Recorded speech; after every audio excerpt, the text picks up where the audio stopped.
que ya me habían hecho pasar un muy mal rato, me encarcelaron, literalmente me metieron al tambo en una celda dentro del aeropuerto.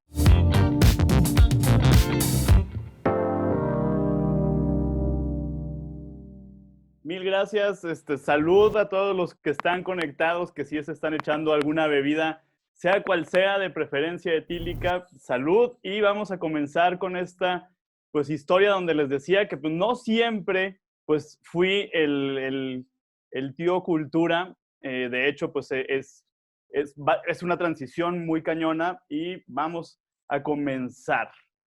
Empezamos, pues, por acá, así tal cual. Imagínense que vamos a ver una película. Y pues sí, este soy yo. Probablemente se estén preguntando, ¿cómo terminé aquí? Bueno, esta es mi historia. Todo comenzó y antes de arrancar, les cuento otra vez, reafirmo, esto es importantísimo para la historia, que soy un sentimental de la comida. Es decir, si yo veo que a alguien se le cae su torta y se le llena de tierra y ya no se la puede comer, neta me entra un sentimiento tan profundo porque yo no sé si a esa persona le costó mucho comprarse su torta, si tiene más para comer, si va a comer después. Y neta que la comida es algo que me da muchos sentimientos, así de que casi que lágrima Remy. Remy, para los que somos de la generación más para acá, nos acordaremos de qué estoy hablando. Es dato importante y arrancamos. Todo empieza en Guasave, Sinaloa, en el año del 2007. Yo tenía un año de que me había graduado de la licenciatura en Ciencias de la Comunicación y a este primer año de haberme graduado de ahí mismo, de Sinaloa, de la Universidad de Occidente, yo seguía pues ahí trabajando en la misma ciudad que me había arropado y me había recibido para estudiar la universidad. Y entonces, pues yo ya había prácticamente hecho un montón de cosas entre lo que estudiaba y entre que ya había salido. Ya había trabajado como encargado de comunicación social en el ayuntamiento de Guasave, ya había sido cantante en bares, en cantinas, en fiestas, en 15 años, ya había sido periodista, reportero en periódico, en radio. Ahí me tocó cubrir un operativo de tránsito y yo me estaba burlando del señor tránsito, que nunca he tenido seriedad en la vida, como lo pueden ver. Desde el 2007 ya andaba haciendo yo payasadas. Estuve como locutor y pues también me tocó cubrir eventos como desastres naturales, operativos de protección civil. Fui reportero de la Fuente Policíaca, nada más y nada menos que en Sinaloa. Entonces imagínense que pues, no era nada sencilla esa parte. Y después de todo esto, en este primer año, después de haberme graduado, la pregunta fue, ¿y ahora qué? Ya, ¿qué más hay que hacer por estos rumbos? Pues ya la respuesta era, pues yo creo que pues voy a buscarle por otro lado. Mi mamá en ese entonces vivía en Estados Unidos, en la ciudad de Chicago. Ella ya tenía prácticamente como 15 años viviendo por allá y me dice, oye, ¿por qué no te vienes a estudiar inglés? Un año, échate tu año sabático, a ver qué pasa, aprendes inglés, ya te regresas y ves qué onda, qué puedes hacer por allá. Pues no lo pensé más, agarré mis cosas y dije, pues vámonos porque pues sí, algo tengo que hacer. Además que no sonaba nada mal este año sabático y pélate, en 2008, enero del 2008 me arranco a Chicago a estudiar inglés. Llegué por ahí, pues como pueden ver acá, la comunidad variopinta internacional de diferentes lugares con quienes me tocaba convivir. Yo tomaba mis clases de inglés, me dedicaba a dar la vuelta. Dentro de mi casa, como decía hace ratito Dani, pues yo no podía trabajar tampoco porque mi visa era de turista. Entonces, pues yo no trabajaba, yo nada más estudiaba, daba la vuelta y dentro de casa mi mamá, como parte de su trabajo, me daba unas chambitas traduciendo textos ya cuando empecé yo a aprender más inglés. Y entonces, pues de ahí agarraba dinero. Pregúntenme si un solo dólar lo ahorré o lo tenía en una cuenta o algo. Por supuesto que no, pues así como llegaban mis $10 a la semana por las traducciones, así me los echaba.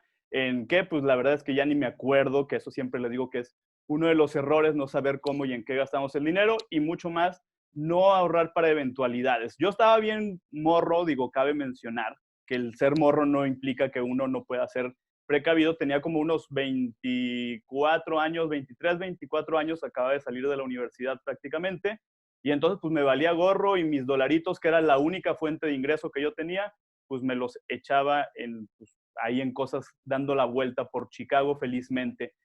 Pero pues ya llegó un momento, cuando ya tenía algunos meses, que dije, ¿y ahora? Y otra vez, ¿no? La pregunta, ¿y ahora qué?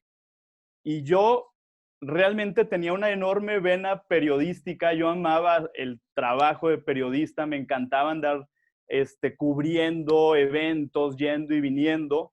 Y entonces, pues yo digo, pues yo creo que es momento de empezar a buscar aquí en Estados Unidos a ver quién me puede dar trabajo como becario, nada más como becario, no como otra cosa, ¿no? Y entonces empiezo a buscar chamba, ahí estoy yo siempre haciendo la de todos desde morro. Ahí está Josefina Vázquez Mota, que pues donde quiera que esté, esperemos que esté bien. Y pues empiezo a buscar trabajo de becario en Chicago en diferentes televisoras y chachán, Telemundo, Chicago, me dice, órale, vente para acá, vamos a iniciar un programa los fines de semana de periodismo de investigación, nos gusta tu perfil, nos gusta que no nos vas a cobrar, te vamos a dar nada más pues para tu camión o para tu tren o como quiera que llegues para acá, porque yo vivía fuera de la ciudad de Chicago. Y entonces me dicen, está buenísimo, empiezas en 2 semanas. Dije, pues está perfecto, si empiezo en 2 semanas, ¿por qué no?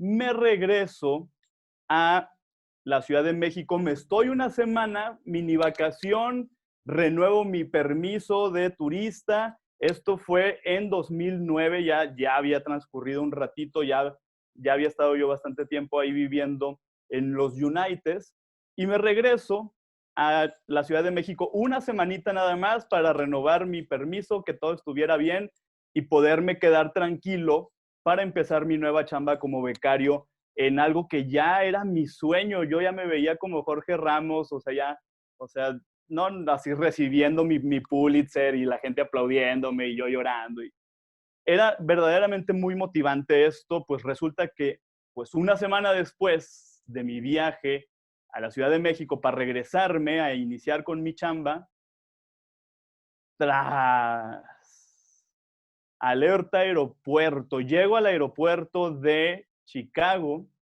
Ahí me detengo en migración y me dicen, oiga, usted tiene una semana que salió de aquí, ¿por qué? Y yo no, pues porque aquí vive mi mamá y pues voy y vengo y estoy aquí, o sea, vengo a verla. Pues sí, pero seguro estás trabajando y tómala que me meten a un cuartito y así como pasa en las películas de policía bueno, policía malo, llegaba el que me empezaba a gritar como loco, el que me trataba bien y pues yo realmente no estaba trabajando, esa era la verdad. Entonces llega uno, me acuerdo eso muy bien, les digo que yo ya me defendía muy bien en ese entonces con el inglés, y me grita, ¿no? Y si nada más vienes a estudiar, ¿qué haces el resto del día? Me dice, ver Oprah sentado en tu sillón todo el día. Y todavía pues yo por picudo decimos así cuando somos contestones en el norte, le digo en inglés, pues no, fíjate, porque ni siquiera me gusta Oprah. No, bueno, me fue, o sea, así, pero me jaloneó, me dijo, no te burles de mí, me enteré que existía el término alien en ese entonces, que son como los migrantes, les dicen también allá, por tu culpa está el país así, que no sé qué. Pues para no hacerles el cuento largo, lo que a mí me pareció una eternidad, me terminaron rompiendo la visa en mi cara, me dijeron, no vas a pasar, te vas a regresar mañana en el primer vuelo que haya de la aerolínea que te trajo, te largas de aquí. No conforme con eso, pues de que ya me habían hecho pasar un muy mal rato, me encarcelaron, literalmente me metieron al tambo en una celda dentro del aeropuerto. Perdón, aquí ya estoy revelando. No me dejaron pasar libros, no me dejaron pasar absolutamente nada, que porque me podía yo hacer daño con eso. Por eso no leemos, porque nos hacen creer que nos hacemos daño con los libros. No había ventanas, yo no tenía forma de saber si era de día o era de noche qué estaba pasando, era muy difícil saber. En fin, yo me había mantenido ecuánime, contento, tranquilo, hasta me ponía a cantar en la celda como para, así con mi tacita, ¿no? La pasaba así, como en las películas, hasta este momento que fue quizá una de las veces que más me he derrumbado emocionalmente, que de verdad, yo creo que nunca me he sentido tan mal como en ese momento y tuvo que ver con la comida, por eso hacía tanto énfasis al inicio con esto. Llegan en algún momento de la noche a darme de comer y me entregan una ensalada así tal cual como la ven aquí. Y les digo, pues muchas gracias, ¿no? Échenme mi juguito y todo. Y le digo, oigan, ¿y tienes un tenedor para comerme mi ensalada? Me dijeron, no, porque te puedes hacer daño con ella. Y en ese momento me derrumbé de verdad, o sea, me dio mucho coraje, me dio mucha tristeza y les regresé su mendiga ensalada y le dije, yo no me voy a comer esto con las manos porque no soy animal, porque no, o sea, casi que sacaba así la Constitución y tengo derechos y ya en el llanto le dije, ¿sabes qué? Nada más te pido un favor, neta, dime nada más qué hora es para saber cuánto tiempo me falta para que me saquen de aquí.